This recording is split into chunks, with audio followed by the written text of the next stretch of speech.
Good morning, good afternoon, good evening, wherever you are in the world. We're back with another Neurodiversity story, and I'm your host. My name is Darren Clark. So guys, a massive thank you to everyone that has been a guest for my previous shows, and we have another phenomenal guest.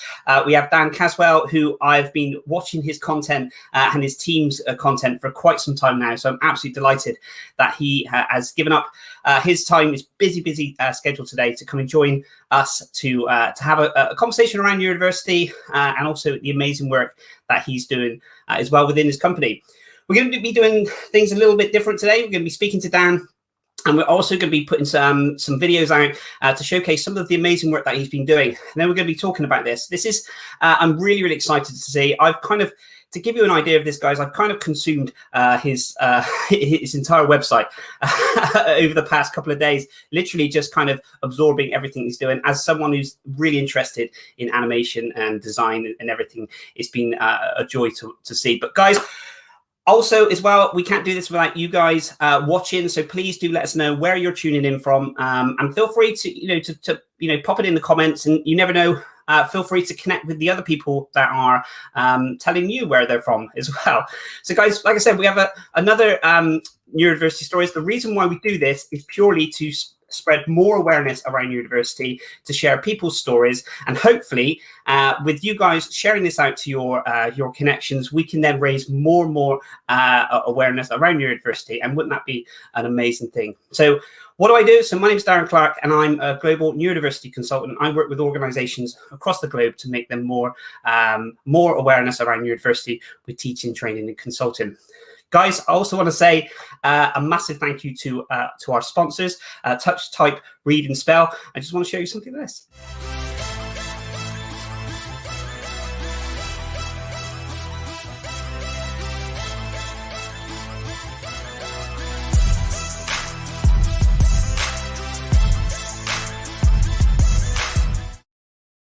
So guys, Touch, Type, Read, and Spell, thank you so much indeed for sponsoring our Neurodiversity Stories. We're absolutely thrilled to have you. Touch, Type, Read, and Spell are an award-winning multi-sensory course that teaches typing, reading, and spelling. They do phenomenal work around dyslexia as well, so please do check them out. All of their details are all in the blurbs. And if you're watching this on YouTube or listening to it on the podcast, then please do check out the blurb, and you'll be able to find all the details for them. So guys, as I said before, let us know where you're tuning in from. It's always great to have your support. If you have any questions throughout this, and please pop them in the chat, any comments that you'd like to share as well. And what I want to do now is I want to introduce you to Dann. Dann Casswell is an incredible individual doing phenomenal work, and I want to introduce you to Dann.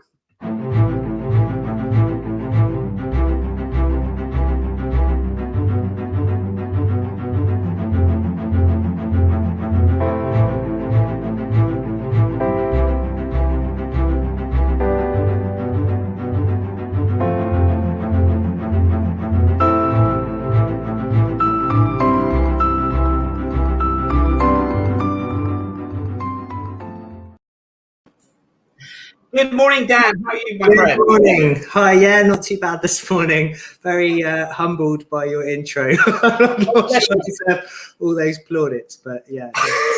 No, Dann, honestly, I do mean it in that sense that you're doing incredible work, and I've been watching the content that you've been putting out, so it's a real joy to see. But Dann, I'm a massive fan of you and what you guys do. It'd be amazing if you wouldn't mind just introducing yourself and just letting the listeners know just a little bit about you, and then sure. Kind of delve in. That'd be great.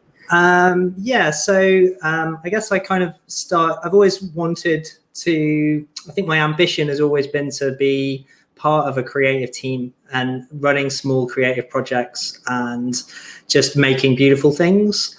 And I think every kind of step I've taken in my career has been to try to get to that point. And I kind of ended up finding myself there by accident.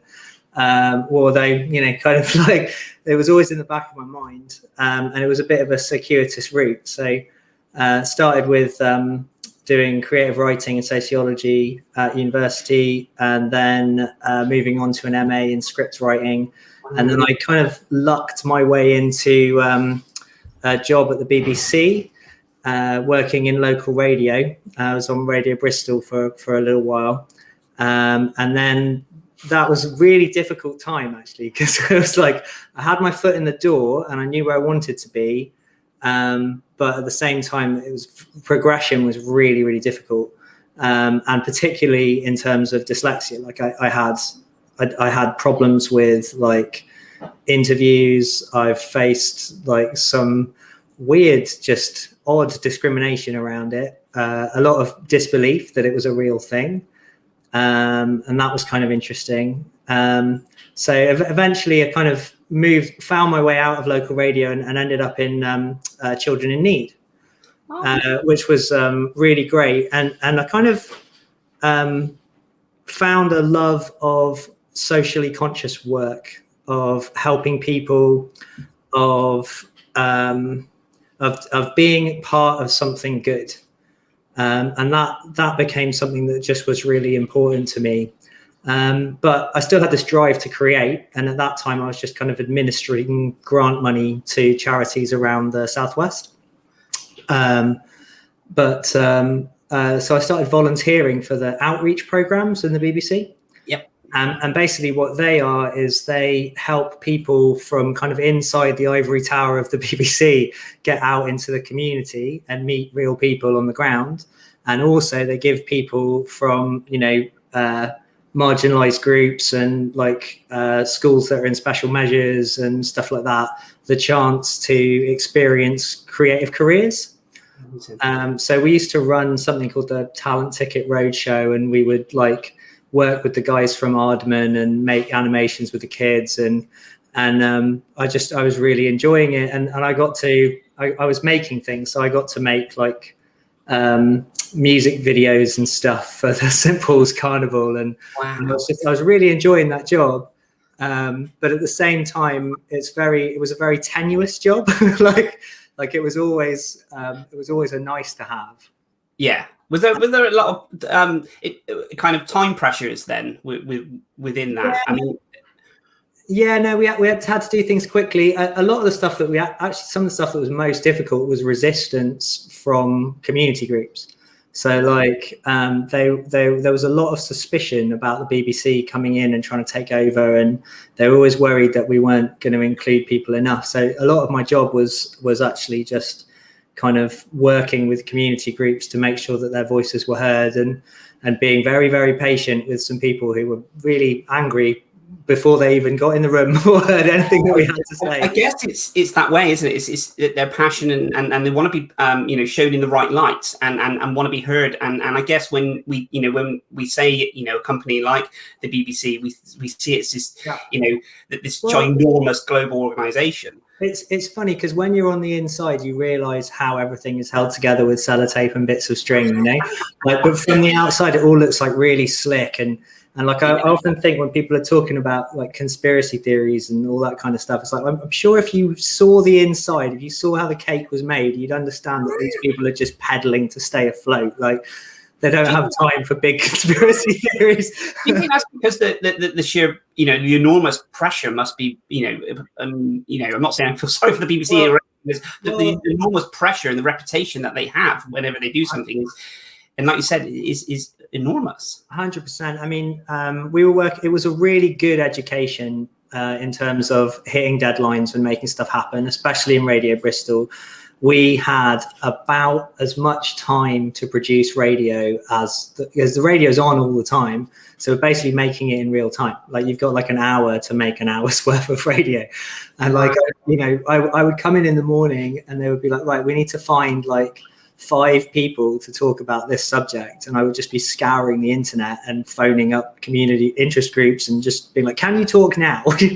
Really? I mean, like a it's sport. funny you say that, Dan, because I've spoken on a BBC Radio 2 and a few things around dyslexia and neurodiversity and a few different radio channels, and it does seem I always find it a little bit nerve-wracking because it's kind of it's kind of lastminute.com, and then it's right, you're on, and then it's thank you, and then you're almost putting like in a green room or something else, and then it's. I tell you what's different to what I do now is that when you finished a piece of radio, it was done, it was over. No one was ever going to hear it again, and if it went badly, if it went well, brilliant. Like it didn't really matter. It was all gone. And we definitely had some shows that went really badly. So it's like, but what I love about making films is that you have a chance to make a perfect moment. Like, you know, in life, you know, there are times when you wish you'd said something, or you come up with the perfect one-liner a day late, you know. And life is like that. Whereas when you make films, you can go back and rewrite, you can go back and change it, you can create in these short moments just a little bit of perfection, and that really appeals to the control freak in me. Do you know what, Dan? I was going to say this because you know, looking at the work that you do and the history that you have within this industry, you know, I think it goes without, you know, it's obvious to see how perfected it is. And again, we only see the finished piece, the finished article on the website or the stuff that you put out, you know, and only someone that's in that industry knows how much kind of blood, sweat and tears went into that. Yeah. So I guess now that you're able to kind of, and don't get me wrong, just because you can have a little bit of time to perfect it doesn't mean that it makes it any easier. But that element of perfection must make you feel like you're kind of giving everything that you can to it. Because you've got the time allowed to it. It's I mean, I write pretty much all of our animations. I've tried bringing in other writers, but I don't find that they are able to do it quite right. And we're always working with live ammunition, so it's like, do you know what I mean? Like, it's like I can't give them that much time, and I've tried it a few times. But I think one of the reasons I love the job is the jobs that I get to do. Yes. So it's the things that I get to find out, and the variety of different information. And I think one of the ones I'm most proud of is the dementia one that we did. That was the first one. The first one that I saw when I was scrolling through the website, and it was really, really powerful. What I'm going to do, Dan, is I've got some the videos. I'd love to be able to share this one to the viewers, and then maybe we can have a little bit of a chat about it afterwards. Yeah, that'd be great. Fantastic. So, guys, I'm just going to share with you one of Dan's incredible videos. So sit back and enjoy.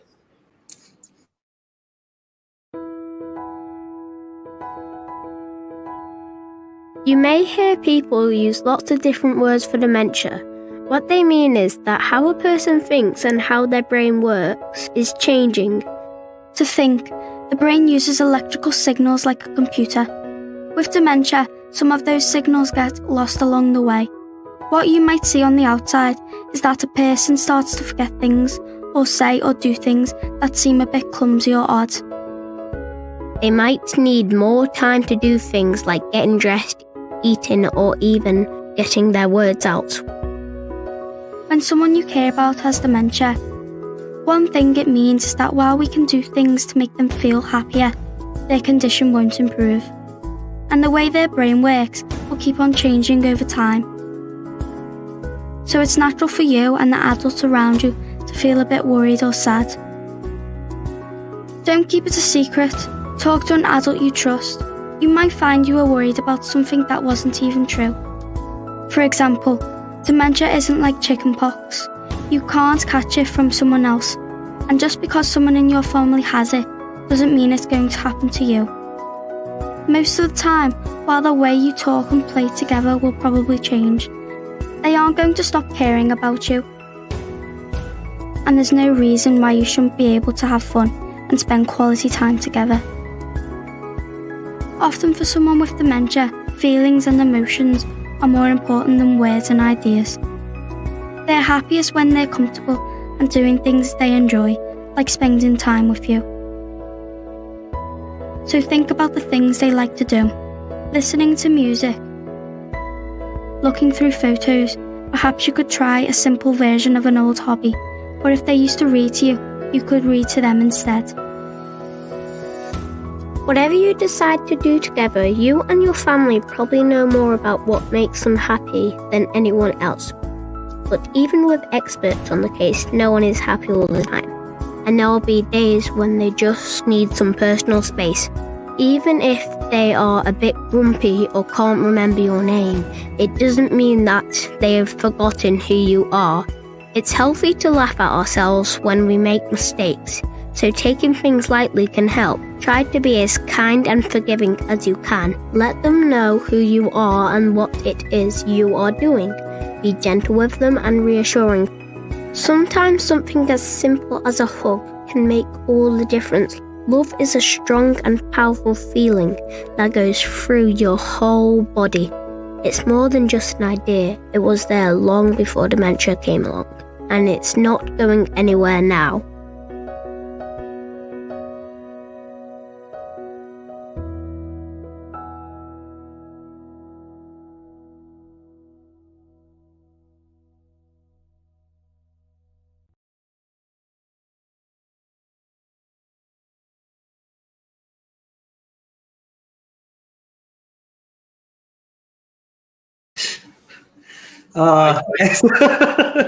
You know what, Dan? I know we had the conversation before because we've got a few videos that we're going to share, and I wanted to kind of. I said, you know, some of them we'll show snippets of, but that is like really, really emotional. Yeah. So it's interesting. Whenever I'm writing anything, especially the emotional stuff, when we're working with charities, when we're working with stuff for people in vulnerable groups. It's just really important to me that I find an emotional connection in myself, that I find some experience of it. It's with that, I based it around my experiences of my grandfather who'd had dementia. And I noticed a couple of things. So we were sat in a room with all these different dementia nurses, and they were telling us about the important things and the things that kids worry about and the stuff they get teased about at school and all that stuff. We're just trying to work it all in. But the bit at the end about love being more powerful than ideas, well, for me, it was the crux of the film, because I noticed that when I was looking after my granddad, if one of his kids called and he spoke to them, an hour and a half later, he might have forgotten that who he'd spoken to on the phone, but he'd be happy all day. And it was just that little thing that made me realize that it's that if you can create a nice, happy, emotional space for somebody, then that can take them, it doesn't matter what thoughts are going on, the feelings are more important. And it was really important to me to get that into the film. And like, I always feel like the last thing that happens in a film is the most important. It's the thing that hangs in the air. So I was really happy to have a lovely client that allowed me to put some of that personality into it, because sometimes you get clients that really don't want you to do that, and they kind of take a lot more control over it. But really proud of that one. It's lovely to see it again. It had me crying. So it's like, honestly, I was literally watching it thinking, you know, again, completely speechless, because what you've captured there, Dan, and you know, is pure emotion. You know, pure emotion, and you know, you storytelled, you know, that emotion, and you've taken someone on a journey, and it's pulled, you know, because it's relatable to so, you know, so many people as well, and you know, it just, yeah. I think it helps having the children's voices as well. So that was working with children's always a bit tricky, because you have to get special permissions from the council, because it comes under like child labor laws. So you have to, you have to get like special permission to allow these people to do it, and then you've got to find all the actors. So for that one, we found a local drama group. And I think we ended up making like a donation to their drama group. So that was how we handled that side of it. But yeah, it was a really, really lovely project to work on. And I just find that people who are doing good things in the world are always just incredible, lovely people. I mean, some of them are so busy and so stressed that it's hard. Like they can be quite frenetic, and it can be quite chaotic. Yes. So we have to have really, really good structures in place to make sure the film happens on time, because making the video is never their priority. Yes. Like, their priority is helping people, and there's a lot of people that need help. So it's like keeping it all on track is often a challenge, but it's always worth it. So Dan, thank you so much again for having the opportunity to share that that video. And I know we've got a couple of others that we'll be able to kind of share and talk about. I want to kind of go back a little bit, if that's okay, with regards to your own kind of dyslexia. Sure. What was the kind of what age were you diagnosed, or what age did you know that you diagnosed, or did you just know? It first came up in primary school. Okay. But I didn't get a formal diagnosis, and I got some extra help. But back then, the extra help was next to useless. Like, they had me sit down and do a lot of look, cover, write. Don't know if anybody remembers that. Completely futile, basically. I'd look at the word, write it down. What is it for? I know it's self-explanatory, but what is that? Just for people that don't aware of it, what does that look like? It's just, so basically you'd have a word written down, you cover the word, and then you write the word out. And they would make me do that for a long time, because every single one of my school reports was like, he's incredibly verbose, he talks a lot in class, but his written work is awful. It's like, and up through secondary school, this was really, there was a weird pattern of everyone that sat next to me would go up a set. And it's because I was always really good at explaining stuff. Yes. And I feel like that, like I said, that's how I ended up doing what I do. Like but I think that experience of not really having any academic confidence and actually not having a lot of confidence at all. Like, I remember thinking, I'd watch TV shows and every kid would have their own talent, Like, there'd be a sporty one and an academic one and one who's, good at this and that. And I remember thinking to myself, what's mine? And I had nothing. And it was a pretty dark time. But now I think one of the reasons why I can write stuff that explains things to children, and I can write stuff that explains things to high level business people, and I can write all these different things because I know what it's like to be the stupidest guy in the room. Do you know what I mean? Like when I was a kid, I asked a lot of stupid questions, and it took me a long time to figure out how my brain worked. I completely get it. You just continuously asking those questions, aren't you? And people are thinking, well, why did I not just tell you this? And you're thinking, well, yes, but yeah. Like I remember really weirdly, I couldn't get my head around how football worked. I know this sounds really odd, but like I understood that you had to get the ball from one end of the pitch to the other. So if the ball was moving in the right direction, I would just get out of the way. And if it wasn't moving in the right direction, I would kick it as hard as I could in the right direction, and I felt like job done. And people didn't understand. People just didn't know what to do with me. Like I couldn't get my head around not grabbing it with my hands as well. Like I would just instinctively do it. And when I was in goal, I'd try and kick it with my feet. So I just couldn't. I felt like. There were just things that everybody else seemed to know, and I was learning them for the first time. And I think from that experience, and then having the opposite experience later in life of being sat down in a room and like, we're going to test your IQ now, and it's like, and having people go, wow, this is huge. Yeah. And then getting high level degrees and like doing really well. Having the exact opposite experience.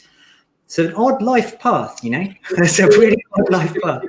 Because, as a child in the school, you're so trusting in the sense of, with people's views on yourself and how you're perceived as someone, and in the sense of you're given a test and everyone else is given the test. And then, the test that you put out and the results that you give back are lower than everyone else. So you do have this sense of feeling that you're inadequate, I guess. But what was interesting is in secondary school, I was in second set maths. Everybody's going up a set 6 next to me. I couldn't make a lot of friends because they would be gone really quickly.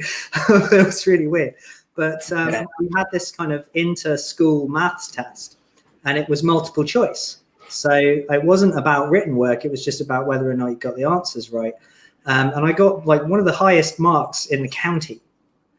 And they were like, why are you in the second set? Why? It's a kind of interesting way. I was like, I don't know. Like you had all the answers. Like, yeah, well, actually, it's for this reason. You know, I have no control. This is, you know, where I have to stay. And I think they were a bit embarrassed by that. And I've had other times later on when I was doing my A-levels, and I took another IQ test, and I think it was about having extra time in my exams, which I also didn't use. I didn't really understand how to use it. I think doing written exams, I would write everything I want to write, and then it's like, well, I can't go back and correct it. Like, what do you want me to do?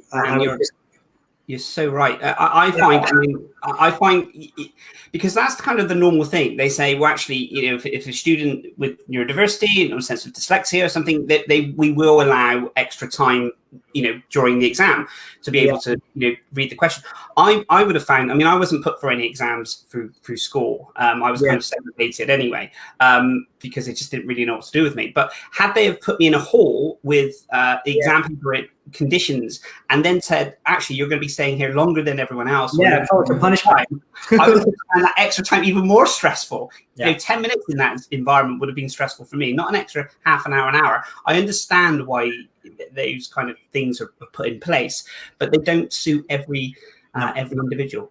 What made the difference was when I went to university, they let me use computers in exams, and that made a huge difference. And I went from, I mean, my A-levels are like 2 Ds and an E or something to like a double first and a distinction MA. It was like, but also I waited a little bit longer. I didn't go to university till I was 25. Yeah. And partly I think they probably wouldn't have let me in if I hadn't been a mature student because my grades weren't good enough. But it's really, and like, it was interesting at A-level when they did test my IQ, the teacher who did it, the person who did it was telling me it was really high the whole way through, but the teacher was so resentful that I wasn't handing in good work. And I do think they felt like it's their own fault. They wouldn't tell me what the score was. Yeah. There's a very odd thing in education of like, what do you do with these smart kids, but you've got no way of proving it to an examiner? Like, It really is, isn't it? I mean, I understand, and I've said this. You know, we've had incredible people. We've got teachers on these stories as well, and I understand how difficult, you know, the teaching element is. And my heart goes out in the sense of how difficult it is. But like you said, every child is unique. Every child is different, and when you do have a child that excels in this side, but you know, actually statistically, the normal tests they don't. Yeah. It is difficult. You know, where do you put them? Do you put them up a class, down a class? Where do you put them? One thing that really helped was at university. I got a dyslexia tutor who would sit with me, and we learned a lot of like the etymology of words. So like where they came from, and like which words were French and which words were Greek and which words were like, and that it started to make a bit more sense to me. Really? And also understanding about schwas in words, and so like a classic one is like, how do you spell necessary? And a non-dyslexic person will tell you about how many C's there are and S's, and to be fair, I've got no idea, but like, to be there, Dan. I was getting a bit nervous. I don't yeah. But a dyslexic person's going to be saying, well, is it necessary, asari, e-sari? Like it's because of the so many different ways you can pronounce those tricky vowels. Yes. And then all the French words where they just chuck in vowels for fun. I don't know why they do it. That word needs a couple more vowels. You know, it's like an episode of Dann, isn't it? But, and I have like loads of weird ways of pronouncing words in my head just to help me spell them, like beautiful. I completely get it. I do exactly the same. I kind of, but it's almost, you know, that kind of, you said about, you know, the looking and then hiding and then, you know, writing and things. You know, my short-term, my dyslexia and my ADHD, I have a short-term, you know, memory in the sense. So it's very difficult. You know, as soon as that word is covered, it's gone. I mean, it is covered.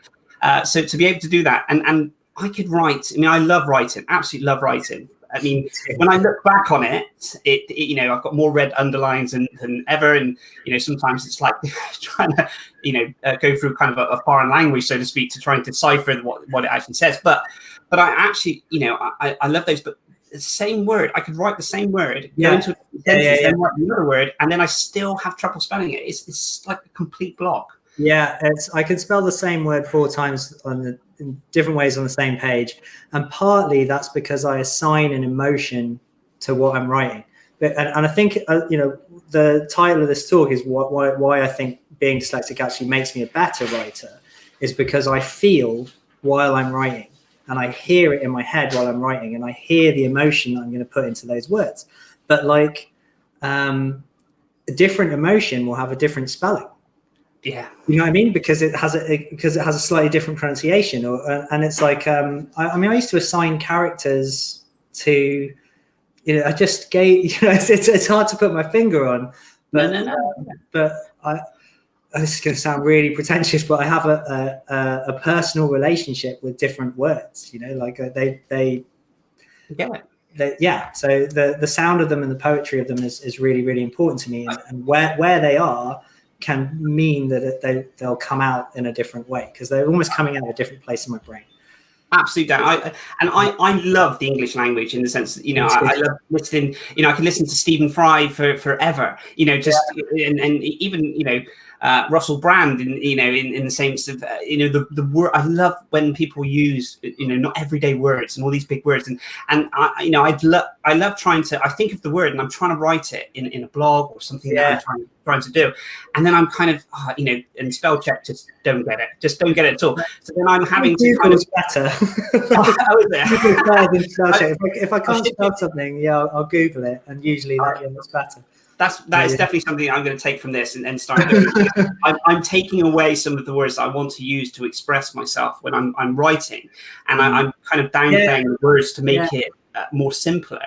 But really, I want to invoke that emotion in what I'm writing by using those, that terminology, if that makes sense. It does. I just want to share. It's come up LinkedIn user, so please feel free to share your names. Probably we might not be connected, or it's just so. This was someone who just said. I think this was around what you were saying.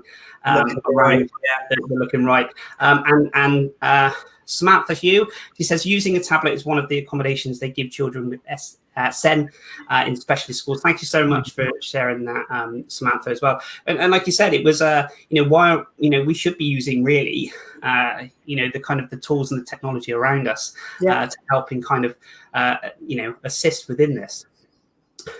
Dan, I want to touch on another video if that's okay. The one around kind of diversity, if that's 100%. If that's okay. So what I'll do is I'll play this. I'm going to play this video, guys, and then Dan and I will have a little chat about it afterwards.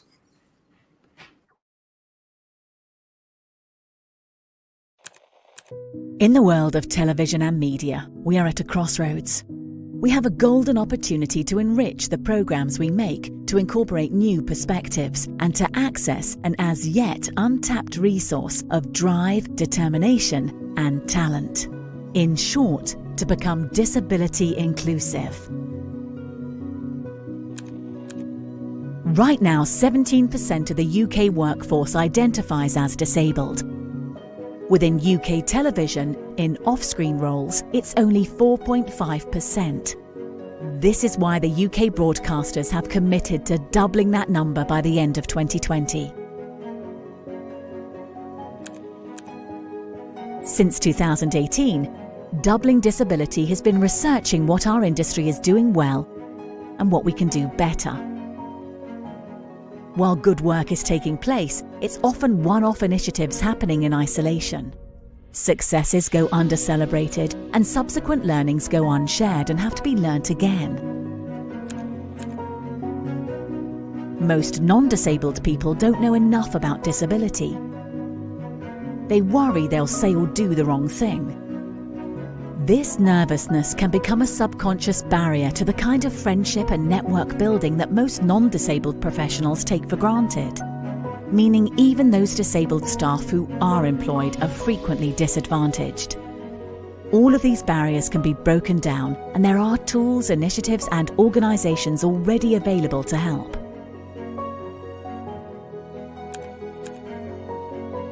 The Doubling Disability Report recommends that we work more closely and bring together more disparate production companies and corporations through bridge organisations like the CDN. It recommends that we make adjustments to everyday working practices, update recruitment processes, and make positive changes in how we support existing disabled talent.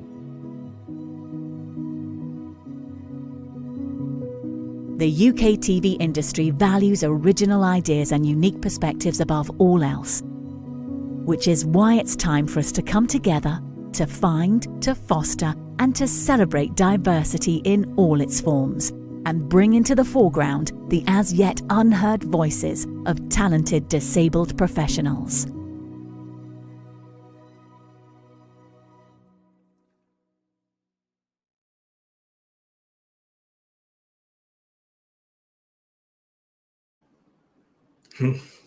Dan, thank you. Oh, sorry, Darren, go ahead. No, please go ahead, Dan. Thank you. Not as emotional as the other one, but very, very different target audience. So rather than looking at young people who are worried about someone with dementia, this is looking at TV executives and asking them, what are you doing? What's going on? You know, it's interesting because a lot of the stuff from that film was based on my own experiences of work of being in with well, I don't know if I can count it as a disability because I love being dyslexic so much, but I do recognize that feeling of people not really, like when they knew that I'd been hired based on a disability program, that I was dyslexic, when there were issues around me reading things out loud. People were worried that they could say the wrong thing, and it did mean that friendships were a little bit more difficult. But also that script was based on another script that we wrote for another organization that was about racial disability. Okay. And they had asked someone within their organization who'd experienced it firsthand to work on a film. And they were like, you can say whatever you want. And we made this film, and it talked all about that kind of that soft disability or that soft discrimination of not having natural friendships because people are just a little bit wary that they might say the wrong thing, or that it could affect their career, or that I think people would worry that I would be kind of militantly with a disability, you know, like getting in trouble and write them up and all that kind of stuff. So we worked on this script together and we wrote it, and it was really quite a powerful one. And then we played it to somebody higher up in the organization, and they said no. And they were like, no, we can't say this. It makes us look too bad. It doesn't put us in a positive light.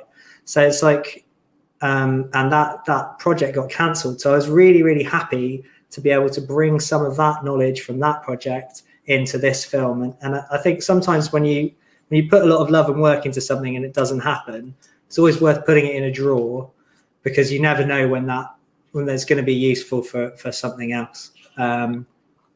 Yeah, and that one's actually been updated because the targets got put back a year because everybody got COVID. So it's now 2022, I think, instead of 2021. Yeah. But Dan, what I take from, we talk about, disability in those aspects. And again, numerous people I speak to around kind of dyslexia, some people's, is perceived, it's a superpower, and some people don't want to kind of class it as, a disability. Yet, if we were to look at actual dyslexia in the sense that, say, we were looking to get, extra help and support, they would have to, with the diagnosis, have to go down, and the disability route, so to speak, throughout that. And again, I know some people don't feel that it is, a disability. There's definitely things that I'm not good at. And when I was given my diagnosis in university, and they were like, I viewed it as a list of things that I needed to work on. And it's like, I don't think a lot of people in the world get given a list of, well, here's the things you're not good at. But I wasn't going to take that as I'll never be good at these things. Yes. So for instance, I worked hard on what I could do. And one of the things that happened when I was in radio is presenters would give me a script to read, and then I'd read it and I would read it wrong. Partly because I was re-editing it while I was reading it. That perfectionism. And partly because sometimes I see a word and it's not the same word as is actually there. And presenters would get really angry with me. So I sat down and I read novels out loud to my wife until I could read and it sound read out loud and it sound natural. So it was like, I'm just going to practice this because I know that it's a skill and I know that I'm not good at it. But that doesn't mean that if I don't put in the practice, I can keep all the benefits of being dyslexic. I can keep the different perspective. I can keep the creative drive. I can keep the unusual aspects of it, and I can also have a passable level at everything else. But if I just work harder on these things, so these days I really don't class it as a disability. Almost everyone I work with is also dyslexic, which is really interesting. Like, we have to hire outside people who aren't artists and writers to watch our films before we send them to clients, just to make sure that we haven't spelled stuff wrong. Spelling mistakes is the number one thing that we have to fix, because almost all of our artists are dyslexic. Our editors are dyslexic. I think there's a statistic somewhere that says there's 2 places where you find lots and lots of dyslexic people. One is in art college and the other one is in prison. Yeah. So, do you know what, Dan? And hopefully I've got a guest coming on, and we're going to be talking excuse me, in the future around kind of dyslexia within the prison service, because it is, statistically it's very high and we do know statistically there are a lot of people in there with neurodiversity, with dyslexia and that. So I can completely, I'm interested to learn more about this, and the people that are doing some amazing things within this to kind of help the prison service. But yeah, I mean, it's sad and quite shocking, really, isn't it? Yeah, it's sad and shocking, but I like that a lot of them find their way into art college too. So it's but, we tend to focus, whenever I'm speaking to someone about my dyslexia or my ADHD, it always seems like I wouldn't say kind of apologize for things, but we focus more on the kind of what we can't do, in the sense of it's almost apologetic, isn't it? Well, I'm not very good at that, I'm not very good at this. Rather than bringing, and it's refreshing when we're able to kind of excel and say, when I'm, thinking, design, animation, creativity, videoing, all these things, you flourish on. But it does seem to be the other way around, isn't it? What you can't do, and then turn around to the... I think, so what somebody told me about dyslexia once, and I don't know if the science behind this is 100% correct, because it's been a while since I've probably looked into it. But one of the things I've heard is that it's about, we have much longer synaptic connections in the brain, and that those connections go from the left to the right and from the right to the left to more of a degree than they do in somebody who's neurotypical. And that it takes us a really long time for us to make sense of that. And I think that my own experience of being a child and the world really not making any sense at all, and then getting older in life and just suddenly pieces of it all fit together. Yeah. I couldn't understand how my city worked. I couldn't get from I understand that you get in a car and then they take you somewhere else, and it felt like a completely different place. But the idea of then being able to walk there, even if it wasn't very far, it was like these blank spaces in my mind. Yeah. But later on, they all kind of come and fit together, and those bits of my brain just started to work, but it just took a little bit longer. I love that analogy, Dan, and I completely get it.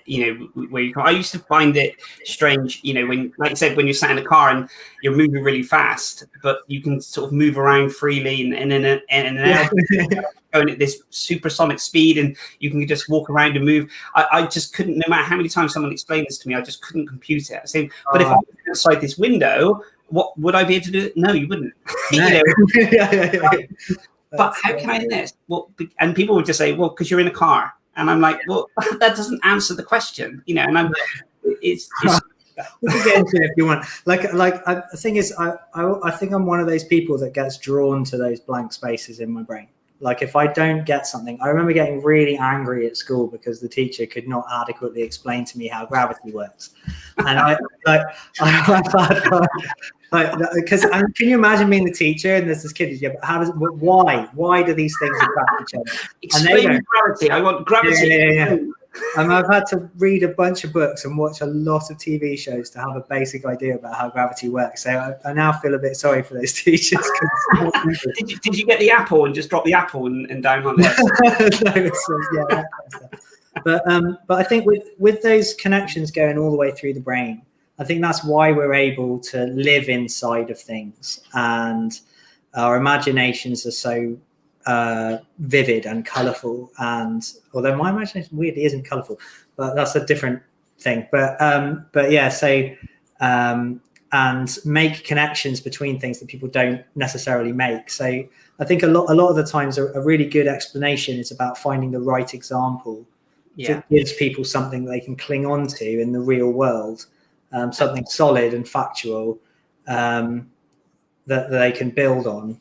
And I think that helps. I'm a very visual person, and I'm sure you are as well, Dan.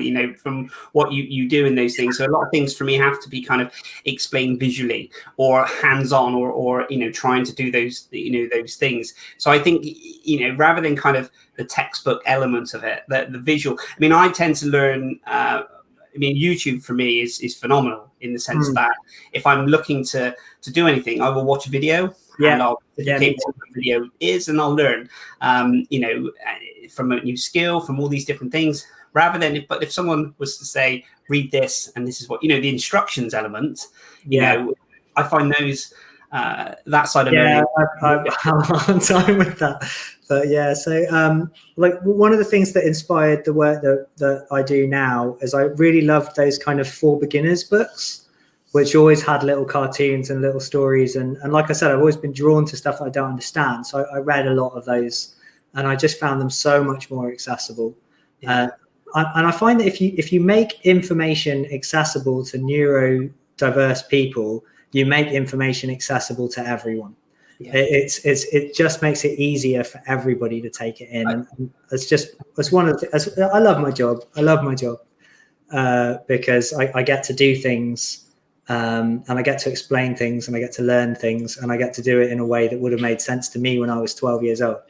I love the simplicity of things as well. And for instance, whenever I openly share this, I'm happy with this, but when I'm doing cooking, so if I'm learning cooking, I actually work off of children's cookbooks, which basically means that everyone just has cheesy pasta and brownies, but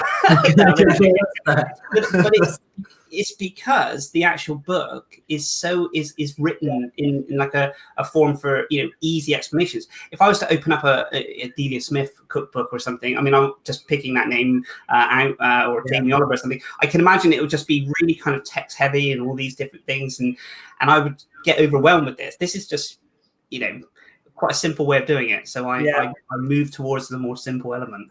Don't think there's any shame in that, man. Like I think with cooking, oh man, I love cooking as well. But like I think once you learn a few elements, then you're just free to do whatever you want. Like you can experiment. I feel like get a recipe down and then start messing with it. that's how I roll.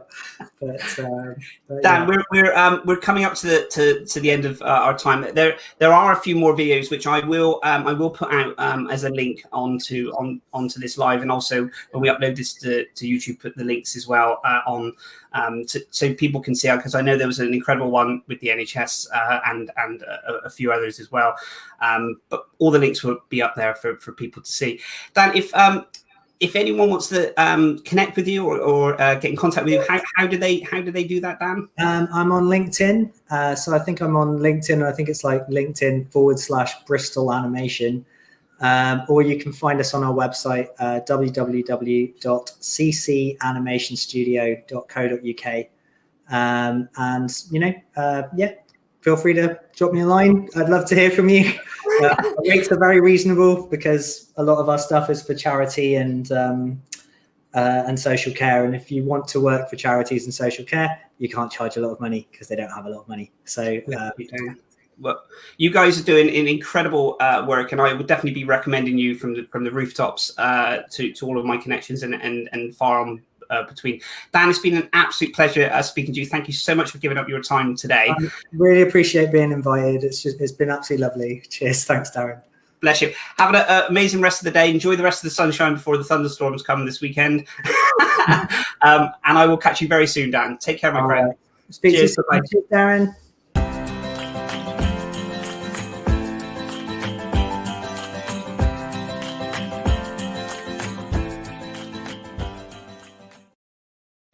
So guys, that was Dan. I hope you enjoyed that just as much as I did. Absolute phenomenal individual, great guy, doing phenomenal work as well. I will share the links out as well, guys, so you can see the rest of the videos. We've actually got loads that we'd love to be able to show you, but we are a little bit kind of out of time. So guys, we'll be back next Friday with another guest. Thank you so much, everyone that joins the live. If you're watching and commenting, if you're watching on the replay, again, feel free to drop a comment or a question and we will get back to you. Take care, guys, and we'll see you soon. Cheers. Bye-bye.